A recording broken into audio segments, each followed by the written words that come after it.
Saludo en esta mañana a la iglesia con la paz del Señor. Le invito a que abra su Biblia en el Evangelio según San Lucas y vamos a dar lectura al verso 5 del capítulo número 6. Lucas capítulo 6, verso 5. Y la palabra del Señor dice así: y les decía, el Hijo del Hombre es Señor aún del día de reposo. Vamos a dar gracias. Maravilloso y buen Dios, te damos gracias por todas las bendiciones que tú nos brindas, que tú nos das, que tú tienes para nosotros, Señor, en esta mañana, Señor. Queremos conocerte, queremos que seas tú hablando a nuestras vidas por medio de tu palabra. Abre nuestro entendimiento y que esta palabra more en nuestros corazones. En el nombre de Jesús. Amén. Continuamos estudiando el Evangelio según San Lucas, este Evangelio donde vemos al compasivo, al valiente Hijo del Hombre.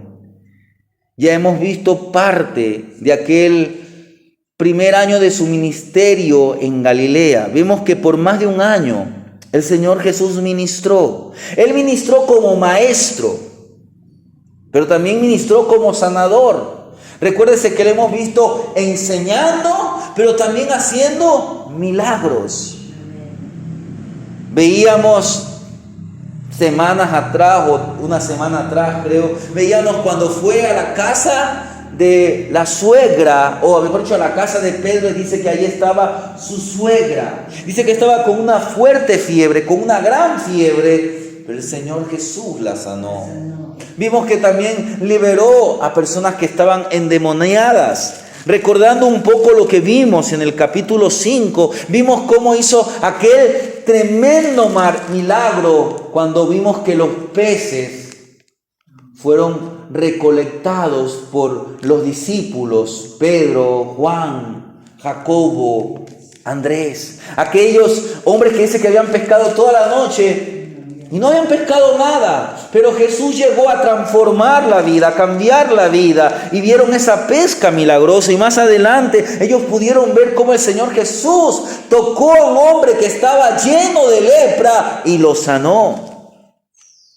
Y qué maravilloso milagro, y qué maravilloso poder el que tiene Jesucristo, porque recordemos que dice que la casa estaba llena, abarrotada de gente, y 4 hombres llevaron a un paralítico. Viendo que la casa estaba llena, ¿qué hicieron? Se subieron al techo, abrieron las tejas, hicieron un pequeño boquete, como se podría decir, y por ahí bajaron en el lecho, en una especie de camilla, tal vez con algunas tiras, con algunos lienzos. Lo bajaron a aquel paralítico. Y dice que el Señor al verlo le dijo: hijo, tus pecados te son perdonados. La gente comenzó a murmurar, especialmente los doctores, los maestros de la ley. ¿Quién es este que dice que puede perdonar pecados? Si el único que lo puede hacer es Dios. Y era verdad lo que ellos estaban diciendo, pero no se estaban dando cuenta que quien estaba con ellos era Dios Hijo. Era la segunda persona de la Trinidad. El Señor hizo milagros. Fue un maestro, un sanador viajero, itinerante. Era un hombre que llegó a ser popular. Su fama se comenzó a extender. Las multitudes lo seguían. Pero ahora había llegado el tiempo. ¿El tiempo de qué? De levantar, de llamar, de organizar a sus seguidores para que ellos declaren exactamente de qué se trataba su reino. Él llamó. Ya veíamos días atrás que habían 4 hombres que comenzaron a seguirle: Pedro, Andrés, Juan, Jacobo. Pero en este capítulo vamos a ver cómo Él escoge a los 12 discípulos. En este mensaje vemos al Señor con la autoridad. Mire lo que dice, vuelvo a leer el versículo que cogimos como pasaje clave. Dice: y les decía, Jesús les decía, el Hijo del Hombre es Señor aún del día de reposo. ¿Y quién es el Señor del día de reposo? Dios. Exacto. Porque fue Dios el que primeramente descansó. No es que el Señor estaba cansado, no es que Dios estaba cansado, sino que la Biblia dice que en 6 días Dios creó los cielos y la tierra. Y en el séptimo día, que fue la conclusión de la creación fue toda una semana, porque no nos olvidemos del día séptimo. El día séptimo fue el día que Dios descansó, reposó, cesó su obra. Y luego este día séptimo, este día de reposo, le fue dado al pueblo de Israel. ¿Para qué? Para que ellos tengan un encuentro con Dios. Por eso cuando usted viene a la casa de Dios, o cuando usted en su casa dobla rodillas y comienza a tener un tiempo a solas con Dios, es un tiempo de descanso para nuestras almas. En este mensaje vemos al Señor con esa autoridad, con la autoridad que solo Dios posee. Jesús, el Hijo del Hombre, es Dios encarnado. Por eso Él es Señor de todo. Él es Señor de todo. Por eso quiero que veamos 3 cosas sobre su señorío. 3 cosas sobre su autoridad. Su autoridad como el Señor del día de reposo. Su autoridad como el sanador. Y su autoridad como el maestro. ¿Esto qué nos está señalando? La autoridad del Hijo del Hombre. En primer lugar, veamos su autoridad como el Señor del día de reposo. Mire, aconteció en un día de reposo. Cuando nosotros vemos un día de reposo, está hablándonos del séptimo día, es decir, de un día sábado. Para los judíos, el sabbat. De eso es que viene la palabra sábado. Dice que era un día de reposo que pasando Jesús por los sembrados, sus discípulos arrancaban espigas y comían restregándolas con las manos. Escuche, era legal que la gente arrancara trigo del campo de algún vecino y lo comiera, aún en día de reposo. Era legal. Usted puede decir, pero se está metiendo en campo ajeno. Mire lo que dice Deuteronomio. Mi Biblia tiene como señala Deuteronomio capítulo 23, como referencia 23, 25 de Deuteronomio, dice así. Pero 23, 25, cuando entres en la mies de tu prójimo, podrás arrancar espiga con tu mano, mas no aplicarás hoz a la mies de tu prójimo. ¿Por qué? Porque al coger la hoz uno se lleva un buen tajo. Y en el día de reposo no se podía hacer ninguna clase de trabajo, pero sí se podía arrancar con las manos trigo de cualquier campo de algún vecino. Entonces lo que los discípulos estaban haciendo no violaba la ley, pero sí violaba ¿qué? No violaba el día de reposo, hermana Mercedes. Violaba las tradiciones de los ancianos, las tradiciones de los fariseos.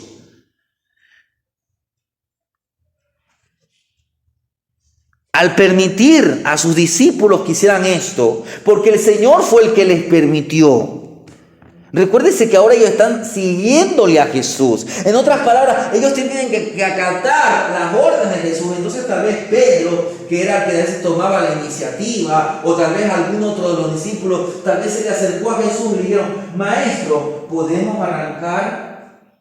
Ellos conocían las tradiciones de los fariseos, pero ahora estaban bajo el yugo de Cristo. Y el yugo de Cristo es fácil y ligera su carga. Entonces, el Señor les dio permiso. Pero, ¿qué pasaba? Era como que para la gente Jesús estaba violando de nuevo las tradiciones de los ancianos. Recuérdese que poco antes sanó a un hombre en el día de reposo. Yo le voy a leer lo que dice San Juan 5 para que usted tenga un poco de perspectiva con lo que estamos hablando. Mire, Si usted lee capítulo 5, del verso 1 hasta el verso 15, usted va a darse cuenta que el Señor sanó en un día de reposo. Le voy a leer. Dice, Jesús le dijo, este es el paralítico de Betesda, aquel paralítico que estaba esperando a que viniera un ángel del Señor y removiera las aguas de un estanque. Dice que el primero que entraba era sanado. Pero ¿qué pasó? Dice que el Señor Jesús le dice a levántate, toma tu lecho y anda. Y al instante aquel hombre fue sanado y tomó su lecho y anduvo, y era día de reposo. Ahora, ¿por qué conecta? Usted puede decir, ¿y por qué conecta este pasaje que está en San Juan? Porque más adelante, el verso 19, nos presenta lo siguiente. Respondió entonces Jesús y le dijo, de cierto os digo, no puede el hombre hacer nada por sí mismo, sino lo que ve hacer al Padre, porque todo lo que el Padre hace también lo hace el Hijo igualmente, porque el Padre ama al Hijo y le muestra todas las cosas que él hace, y mayores obras que estas le mostrará, de modo que vosotros os maravilléis.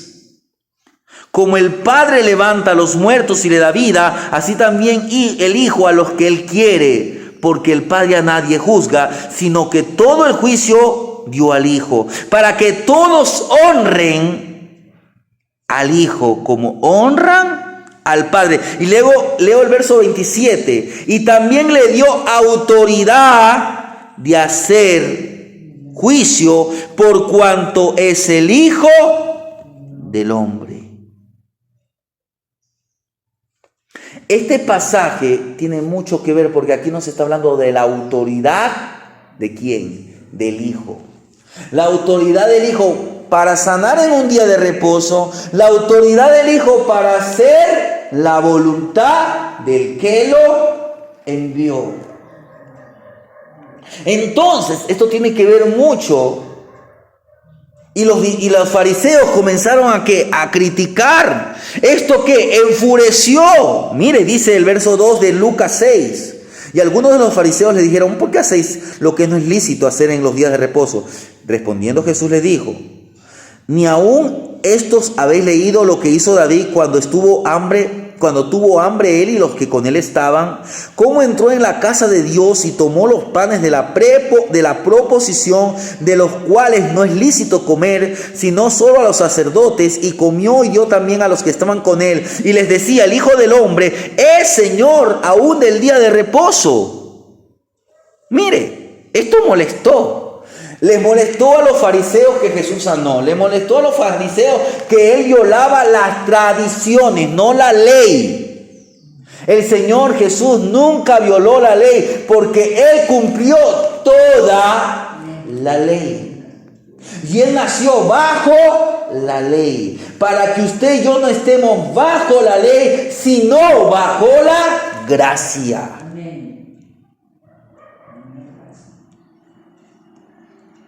Mire, hoy nosotros tenemos el día domingo como el día del Señor, pero no podemos decir que hoy el día domingo es quien ocupa el lugar del día sábado, no. Todos los días en el Señor son para nosotros días santos, días que podemos consagrarlos específicamente. Pero en todo momento usted y yo tenemos descanso porque Cristo es nuestro descanso. El cuarto mandamiento que dice 6 días trabajarás y el séptimo día descansarás porque es el día de reposo, está señalando a Cristo. Y mire lo que el Señor utiliza como defensa. Fue una defensa simple. Él era el Señor del día de reposo. Y el rey no estaba restringido por las tradiciones de los hombres. ¿Y cuál era el ejemplo que él tomaba? El ejemplo de David. Como David, usted lo puede leer eso en casa, capítulo 21 de Primera de Samuel, verso 1 al 9. Dice que él, cuando estaba huyendo de Saúl, se asiló por unos días o por unas horas en Silo, donde estaba el tabernáculo. Y en el tabernáculo estaban unos panes que se ponían sobre una mesa llamada la mesa de la preposición o de la proposición, que diga. Y ahí estaban los panes de la propiciación. Eran unos panes que solamente los sacerdotes podían comer. Ahora, los panes que comió David eran los panes que los habían sacado, ya no estaban en la mesa de la proposición. Y ahora los podían comer los sacerdotes. Pero ¿por qué David comió? Porque tiempo atrás, un hombre de Dios llamado Samuel, por mandato de Dios, lo había ungido a él como el rey. Entonces, esto como que lo habilitaba a David para poder comer aún de la mesa del pan de la proposición. El Señor Jesús, como el Rey de Reyes, no tiene ninguna restricción. Quiero decirle que ni aún la ley lo restringe a Él, aunque Él nunca hace nada que esté debajo o fuera de su ley, porque Dios es santo.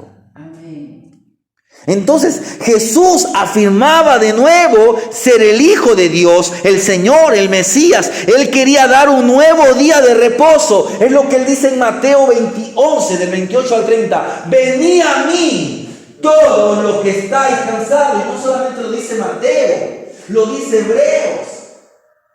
Que si los israelitas hubieran tenido el reposo, la Biblia no dijera que habría un nuevo reposo. ¿Cuál era ese nuevo reposo?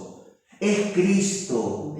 Cristo es el verdadero, el nuevo reposo. Cuando usted se siente cansado, agobiado, no solamente física, sino emocional, espiritual, vaya a los pies de Jesucristo.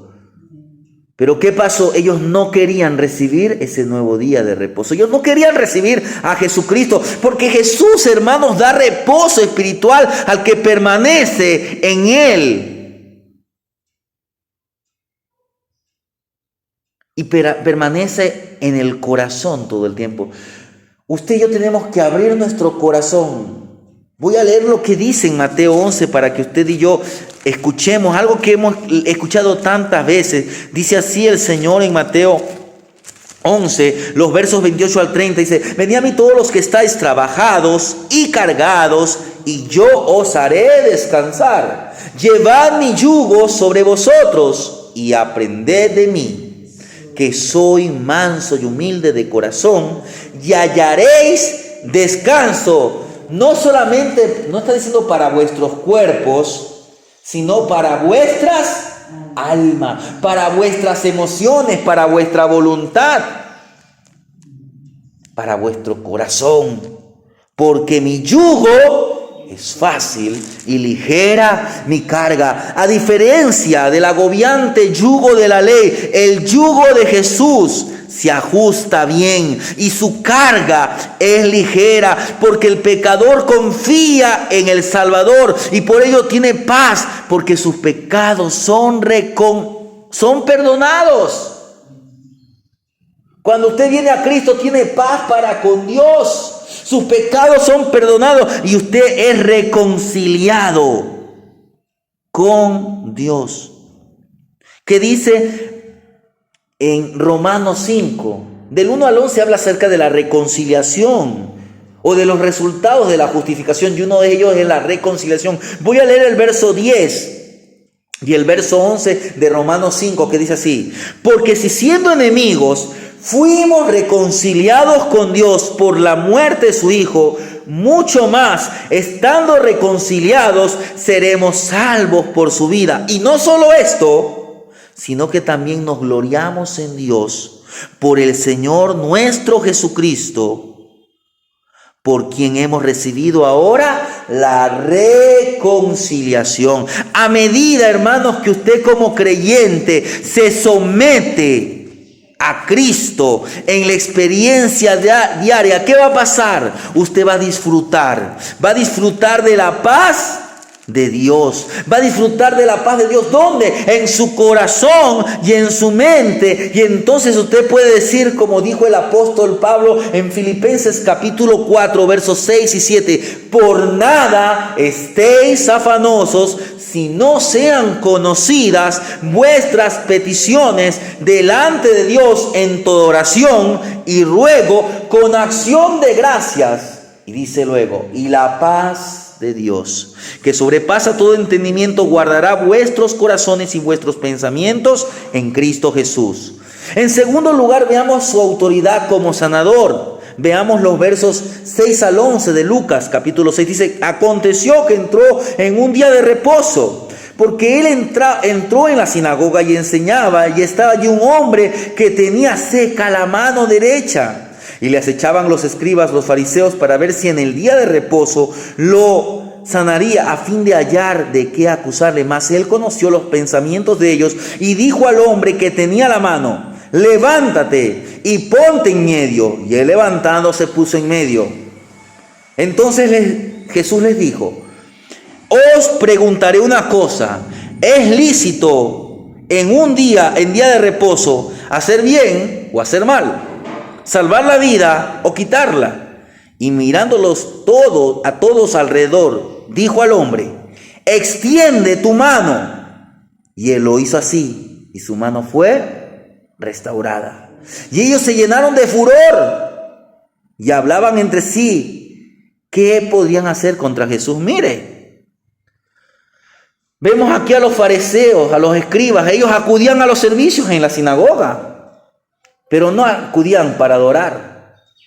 Bueno fuera que ellos iban a la sinagoga el día de reposo a adorar a Dios. No, ellos iban a espiar a Jesús.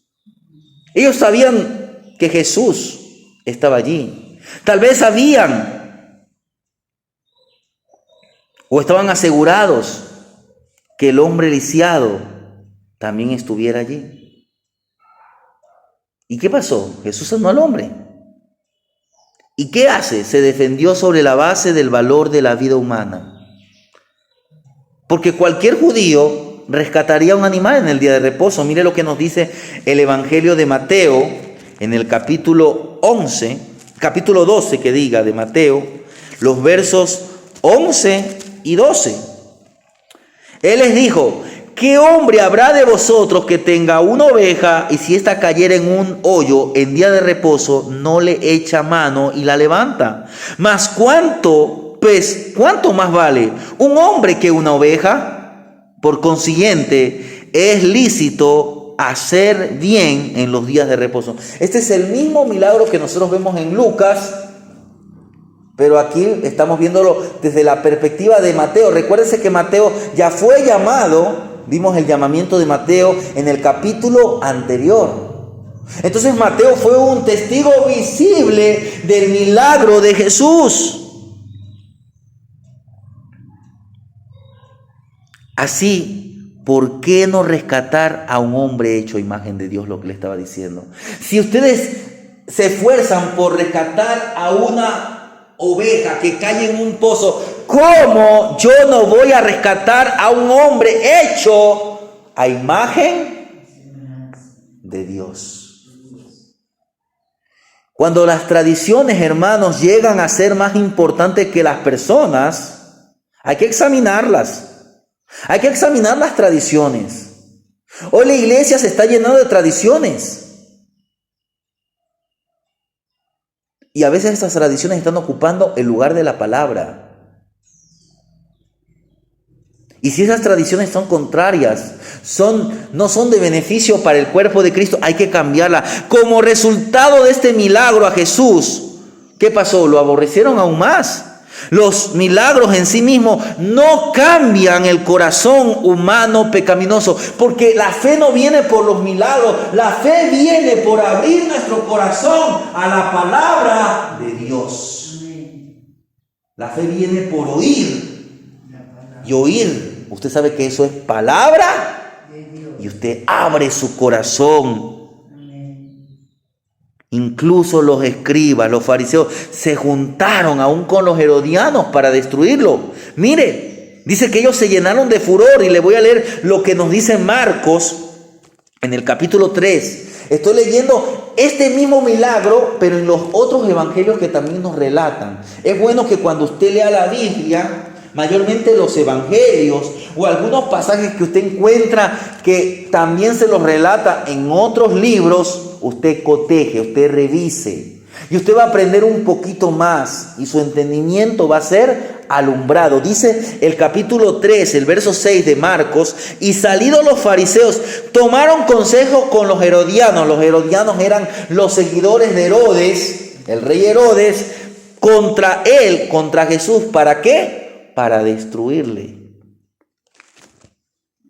Pero ¿qué pasa?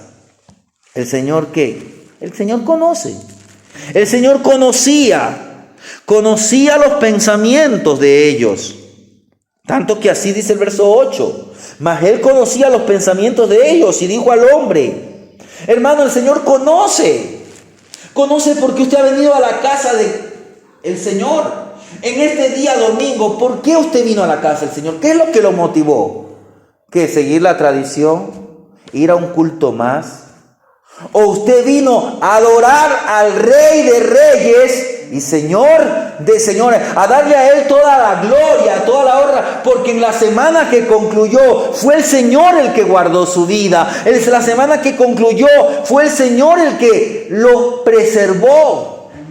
Y el Señor nos ha traído aquí y nos tiene aquí para que nosotros le adoremos, le presentemos acciones de gracia, porque Él es el Señor. Él es el Señor que tiene autoridad como sanador. Pero ¿qué hace el Señor? Simplemente se retiró al mar de Galilea. Dice el verso 2: en aquellos días Él fue al monte a orar y pasó la noche orando. Le voy a leer lo que nos dice en Mateo capítulo 12, el verso 15. Dice así Mateo 12, el verso 15. Sabiendo esto nos cuenta Mateo, después del milagro de la mano seca, dice: sabiendo esto, Jesús se apartó de allí y le siguió mucha gente y sanaba. Mire, algo que el Señor siempre hacía: se apartaba, se retiraba tal vez al monte, al mar, al desierto, a un lugar donde Él podía tener un tiempo a solas con Dios, y luego de esto comenzó a ministrar a las multitudes, y luego nuevamente se va a otro monte a orar a solas. La vida del Señor Jesús era una vida de oración. Era una vida de oración por las noches, oración por la mañana, oración después de cada periodo en que Él desarrollaba la voluntad del Padre. Luego de que Él ministraba, luego de que Él hacía milagros, Él iba a darle la gloria a Dios. Por último, veamos los versos 12 al 16. Aquí vamos a ver la elección de los 12 discípulos. Y aquí vemos su autoridad como el maestro. Ya hemos visto primeramente su autoridad como el Señor del día de reposo. Luego vimos su autoridad como sanador. Y por último quiero que veamos su autoridad como el maestro. Él era el rabí. Y los que le seguían eran sus discípulos, sus alumnos, sus seguidores, sus imitadores. De nuevo Lucas, ¿qué hace? Menciona el retiro de nuestro Señor para orar. Dice que Él fue al monte, y mire, me llama la atención lo que dice Lucas: y pasó la noche orando. Ahora, ¿cuánto duraba la noche? ¿Cuánto dura una noche? ¿Cuánto dura una noche? Porque dice: y pasó la noche.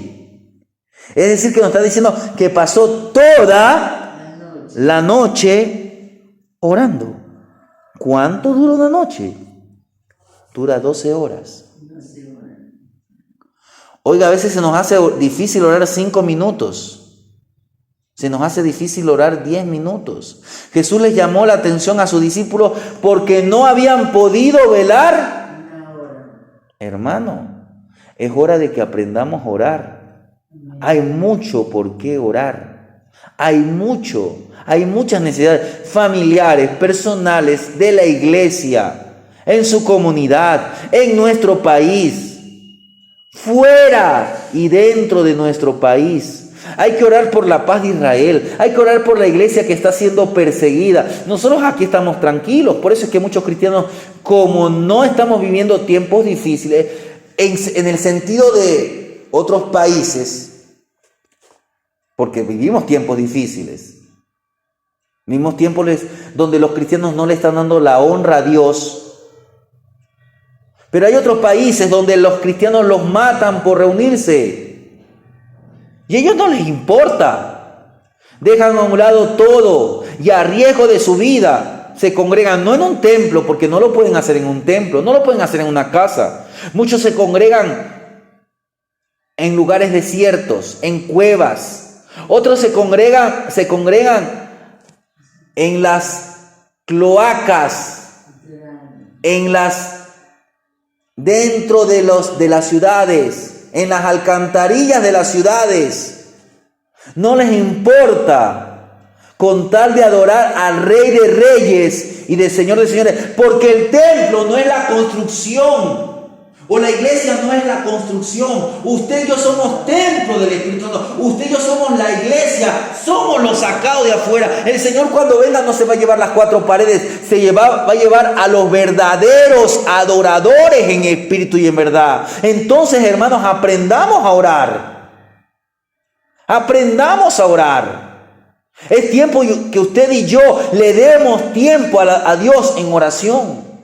No pienses que lo hablo para usted, lo hablo primeramente para mí, porque nos falta orar, hermanos. El Señor Jesús era un hombre de oración. Él tenía importantes decisiones que tomar y sus enemigos lo acosaban de modo que le era necesario orar. Usted todos los días toma decisiones, o no todos los días toma decisiones. Todos los días tomamos, por mínimas que sean. Entonces, antes de que empiece su día o cuando finalice su día, para el día siguiente, porque ¿qué hacía el judío? Mire, el día de reposo, para el judío, ¿cuándo empezaba? No empezaba a las 0 horas del día sábado. El reposo para el judío empezaba al atardecer del viernes. Es decir, que antes de eso, el judío tenía que dejar todo preparado para el sábado. Entonces, ¿cuándo debería empezar su día? No a las 12 horas, sino que usted antes de irse a la cama, voy a poner que usted se va a acostar 10, 11, 11 y media. A veces uno se tiene que acostar a la madrugada por X y razón. Pero antes, démosle un tiempo, Señor, aunque sea unos 5 minutos, unos 10. Señor, gracias por este día. Y te pongo el día de mañana. Yo no sé qué va a ser de mañana, no sé qué decisiones voy a tomar, pero ayúdame, dame de tu gracia. Hermanos, el Señor tenía que tomar decisiones. Sus enemigos lo estaban presionando. Por eso era necesario, así como le era necesario al Señor orar, nos es necesario a nosotros. Y este es un buen ejemplo que usted y yo debemos de seguir. Los pastores, los ministros tienen que seguir. El Señor lo guió al apóstol o al pastor Santiago. ¿Para qué? Para que él escribiera lo siguiente: si alguno tiene falta de sabiduría, pídala a Dios. Jesús, ¿qué dijo? Hasta ahora nada habéis pedido en mi nombre. Pedid y recibiréis, para que vuestro gozo sea cumplido. Entonces, luego de orar, nuevamente se acercó a las multitudes. De entre la multitud de sus muchos seguidores, ¿qué hace el Señor? Seleccionó 12 para que fueran sus apóstoles. Un apóstol era una persona enviada con una comisión para realizar una tarea especial. Estos hombres vivieron con Jesús, aprendieron de él, porque iban a tomar su lugar después de que él regresara. Voy a leer estos versículos desde el verso 13. Y cuando era de día, llamó a sus discípulos y escogió a 12 de ellos, a los cuales también llamó apóstoles enviados: a Simón, Siempre en las listas de los 12, el que primero aparece es Simón, el cabeza. Era como a veces podrían decir como el líder, pero no tanto como el líder, porque recuérdense que ellos discutían quién era el mayor, sino era el que más aparecía. A Simón, a quien llamó Pedro, piedra, o piedras pequeñas también podríamos decir. A Andrés, su hermano. Mira, aquí vemos unos hermanos. Jacobo y Juan, que eran hijos de Zebedeo. Felipe, también Felipe y su amigo Natanael, o Bartolomé, como aquí lo presenta. Bartolomé y Natanael son los mismos. Recuérdense que Natanael lo lleva y le dice a Felipe: hemos hallado al Mesías. Y Felipe dice, medio raro, de Nazaret. Voy a leer un poco lo que dice el Evangelio de Juan, donde vemos aquí a estos discípulos. No, fue Felipe el que halló a Natanael.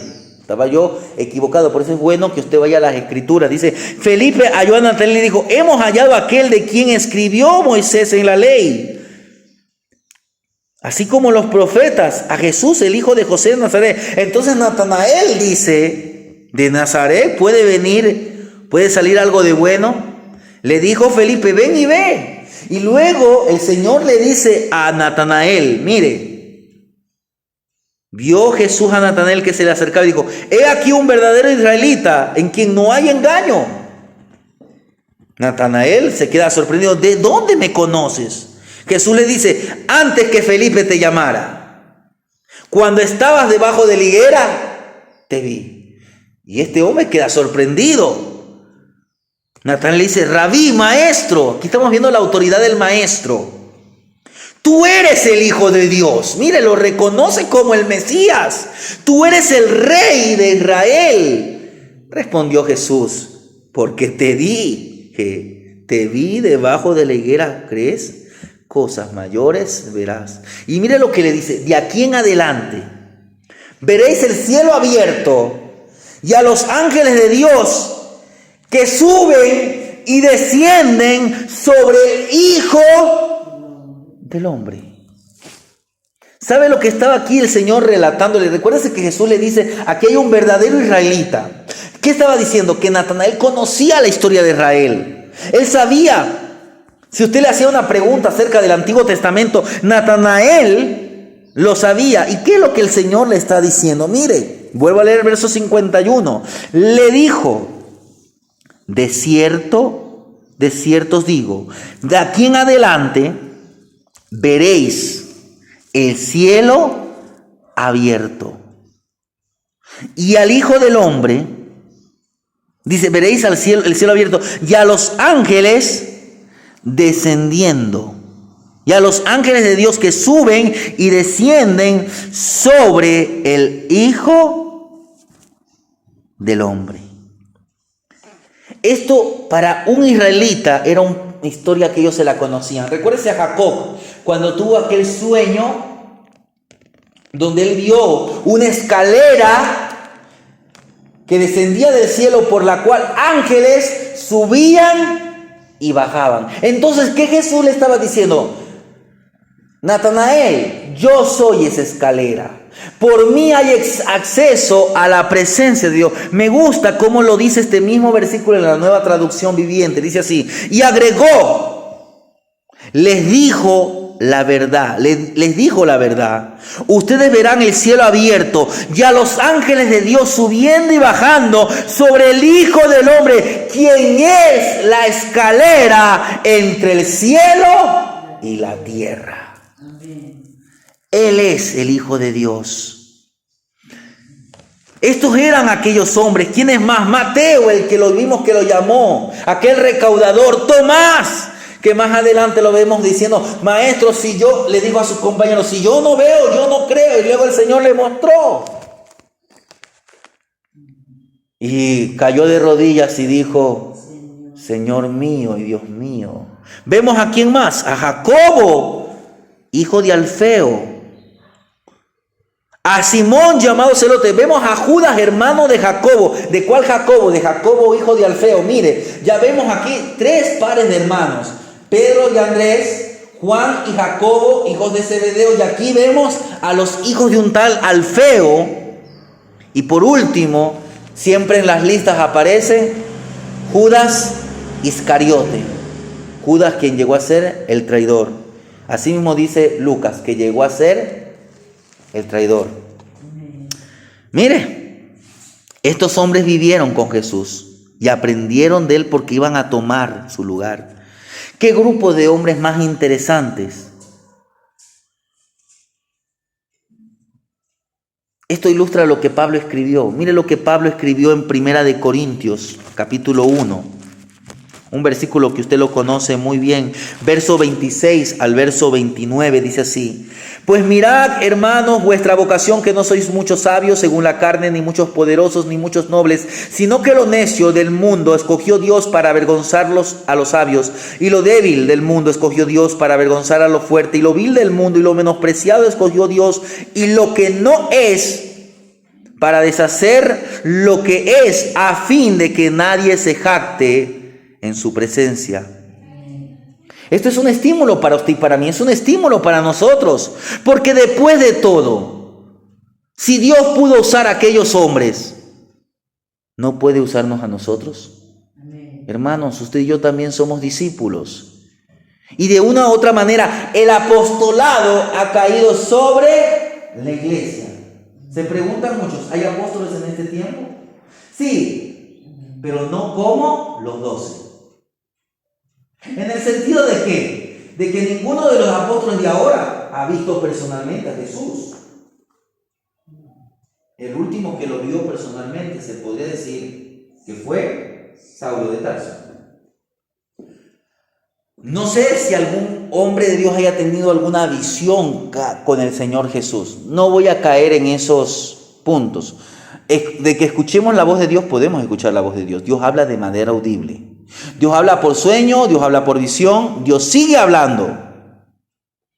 Los misioneros son apóstoles, porque ¿cuál es el trabajo de un apóstol? Ir a un campo, a un lugar, a una ciudad, a un pueblo donde no se ha predicado la palabra y poner el fundamento. Ese es el trabajo del apóstol Pablo, y eso fue el trabajo de los demás apóstoles: dejar una iglesia establecida y continuar. Eso es el trabajo apostolar.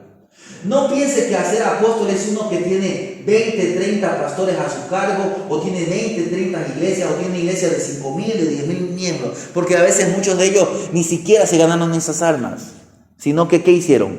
Cogieron a un poco de aquí, otro poco de acá y levantaron su ministerio. No, y ahora se llaman apóstoles. No, eso no es un apóstol. Podrá ser un buen pastor, podrá ser un buen ministro.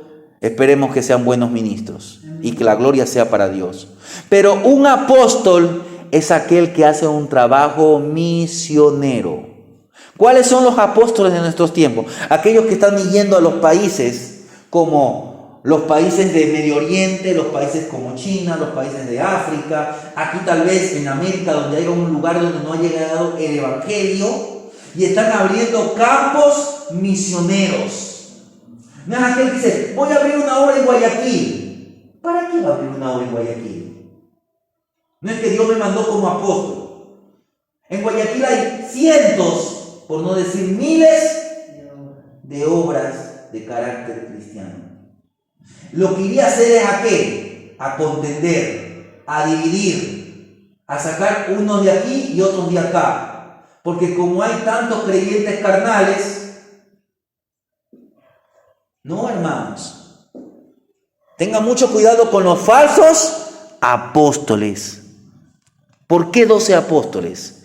Porque había 12 tribus de Israel. Jesús estaba formando el núcleo de una nueva nación. Recuérdense lo que Pedro dice: vosotros sois real sacerdocio, linaje escogido, nación santa. Estos 12 eran el nuevo, aquí empieza, se puede decir, el Israel espiritual. Usted y yo somos parte del Israel espiritual. Hemos sido injertados en el nuevo pacto, el pacto que hizo con Israel. Os daré un corazón nuevo. Los primeros creyentes fueron judíos porque, como dice Romanos, que el evangelio vino primeramente para el judío, al judío primeramente y también al griego, al gentil. Más tarde los gentiles fueron añadidos a la iglesia mediante el testimonio de aquellos creyentes judíos que se esparcieron. Recuérdense que cuando vino la persecución, los creyentes fueron esparcidos. Y recuérdese que hubo un hombre clave, un hombre para que el evangelio se extendiera por Europa. Ese hombre se llamó Saulo de Tarso, el ministerio del apóstol Pablo. Hermanos, en la iglesia no hay diferencia entre judío y gentil, entre hombre y mujer, pero sí hay roles. Es decir, Dios le dio al hombre un rol dentro de su iglesia y a la mujer le dio rol. Pero no hay diferencia. El hombre no es más que la mujer no es más que el hombre, el judío no es más que el gentil no es más que el judío, el blanco no es más que el negro. Miren lo que pasó en Estados Unidos en los tiempos de la segregación racial, porque en Estados Unidos siempre hubo este racismo entre blancos y negros, porque allá los negros fueron esclavos. Habían iglesias para blancos y habían iglesias para negros. Hasta hoy todavía esto se mantiene en muchas iglesias. Pero Dios levantó a hombres como el gran evangelista Billy Graham. Y él, en sus cultos, negros, blancos, vengan todos, porque Cristo no hace acepción de personas, porque en Cristo somos uno. ¿Qué dice el apóstol Pablo a los Gálatas en el capítulo 3, el verso 28? Dice, ya no hay judío ni griego, no hay esclavo ni libre, no hay varón ni mujer, porque todos vosotros sois uno en Cristo Jesús. Hermanos, ¿qué es un verdadero discípulo? Él dijo en San Juan 15:5, yo soy la vid, vosotros los pámpanos. Quiero leerle una pequeña reflexión. Dice así: cuando Christian Mustad mostró su cuadro de Van Gogh al coleccionista de arte Augusto Pellerin, este lo miró una vez y dijo que no era auténtico. Mustad guardó la pintura en el ático de su casa, donde permaneció durante 50 años. Mustad murió y la pintura fue evaluada una y otra vez en los cuadros, en las 4 décadas siguientes. Siempre se determinó que era falsa, hasta el año 2012, cuando un experto usó una computadora para contar las separaciones de los hilos de la tela. Comenzó a profundizar y descubrió que había sido cortada de la misma pieza que otra obra de Vincent Van Gogh. Mustad había sido dueño todo el tiempo de un verdadero Van Gogh, es decir, de una verdadera pintura de este famoso y célebre pintor. Tal vez a veces nos sentimos falsos. Hace un rato le dije que ore. Tenemos que orar, hermanos. Tenemos que ser verdaderos creyentes. Pero cuando usted diga, Señor, no te estoy sirviendo, eso es el Espíritu Santo que lo está redarguyendo. Ahora, ¿qué tiene que hacer usted? Dar lugar al Espíritu. Si el Espíritu le está diciendo, no estás leyendo la Biblia. Si el Espíritu le está diciendo, no estás orando. Si el Espíritu le está diciendo, no estás santificando tu vida, no estás congregando. ¿Qué tiene que hacer? Ir a los pies del Señor. Ir con temor. A veces usted se llena de temor. Usted teme que si la gente lo examine, ¿qué vería? ¿Vería que ora? ¿Que das? ¿Que sirves poco? A veces nos tentamos a escondernos en el ático, lejos de las miradas críticas. Observe más profundamente. Observe debajo de los colores, de los contornos de su vida. Y si usted se ha alejado de los caminos del mundo, pero ha puesto su fe en Jesús. A pesar de que usted tenga fallas, usted tenga debilidades, pero si usted aceptó a Cristo realmente como su Señor y su Salvador, usted y el Señor pertenecen al mismo lienzo, al mismo trazo, a la misma pintura, según la imagen descrita por Jesús. Él es la vid y nosotros somos los pámpanos. Pero ¿qué tenemos que hacer, hermanos? Tenemos que dar mucho fruto. Ambos hemos sido conformados bajo una misma unidad. Es significativo que Jesús, después de que llamara a 12 y antes de predicar, tal vez uno de los más grandes sermones que vamos a analizar brevemente, porque Lucas no nos los presenta todo, que es el sermón del monte o el sermón de la llanura. Él dedicó tiempo para sanar a los necesitados. El Señor estaba siempre mirando a los más necesitados. Esto fue una demostración tanto de su poder como de su compasión. Recuérdense que Él es el compasivo y valiente Hijo del Hombre. Pero también es un recordatorio para sus nuevos ayudantes, aquellos hombres que recientemente habían sido nombrados, de que su tarea era compartir el amor y el poder de Jesús con un mundo necesitado. Jesús hizo de su autoridad. ¿Para qué hizo uso de su autoridad? Para cumplir con la voluntad del Padre Celestial, tanto como el Señor del día de reposo, tanto como el sanador y como el Maestro, como el Rey de Reyes y Señor de Señores. Esa es la autoridad del Hijo del Hombre. Amén.